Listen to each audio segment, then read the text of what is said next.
Hello, one and all viewers, and let me introduce our incredibly generically named boss of the day, Thundercloud. Yes, his name is Thundercloud, and we all have to live with that now thanks to our good friends at Hudson Soft. And unfortunately, there's not going to be a lot to talk about. He is basically Pea Flower, and the only difference is that Thundercloud can go through barricades where Pea Flower had to move around in the lines that Bomberman could.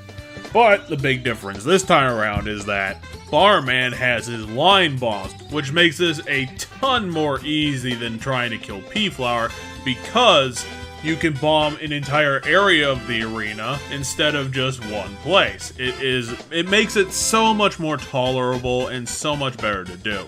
Plus, Thundercloud is still as slow as Pea Flower, so even though he has the faster projectiles, straight shot projectiles, it really doesn't make a difference. Honestly, it's a lot easier than Pea Flower, who just had his petals kind of float around the arena, which made it hard to move everywhere. This one is exactly like T-Bear back in Stage 3. Thundercloud's projectiles are straight shot, and he doesn't track fast enough to deal with Bomberman's sprint ability, which at this point in the game you should pretty much just have pressed for the entire round of every round. Like, there's no point in moving slowly anymore, especially since when you're throwing out these line bombs, you have to get to cover freaking fast. With the line bombs, we can now destroy entire areas, and we have a much better chance of actually hitting Thundercloud during his selective invincibility, which at this point is basically just when the boss has thrown out their projectiles and they're vulnerable for a second or two.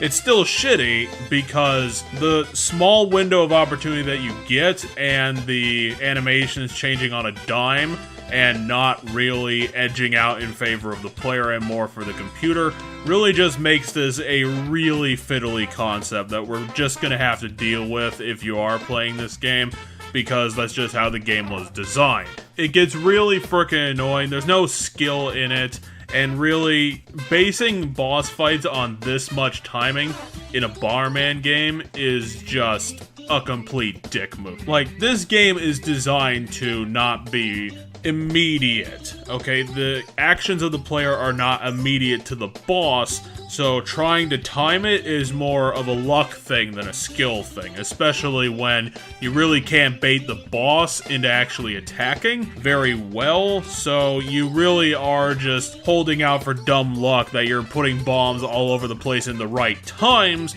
to actually score a hit. Really, the whole selective invincibility thing is the thing that's going to kill all of the boss fights in the late game, especially some of the more well-known bosses from this game, and we definitely know which one that one is if we're talking about it like this. Because, like I said, selective invincibility is a boss fight sin in all cases because of how much luck it adds to the boss fight, of how much skill it takes away, and just adding and adding and adding in luck just makes it more infuriating and more of a time sink and a complete waste of the time, really, because we can't bait the boss into doing what we want, it's completely unpredictable, and it's just a frickin' irritation from A to B. To be fair, we finally do get the motorcycle ability, which, like the sprint ability, is going to become incredibly invaluable as the game progresses, because the motorcycle allows Bomberman to jump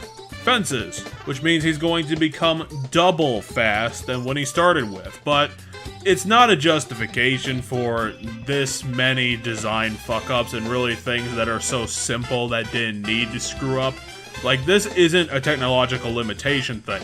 This is a design choice that doesn't work because there's no skill in it and it's just a colossal dick move on the part of Hudson Soft. And if you're gonna be a jerk to me, I'll be a jerk right back to you. That's how I roll.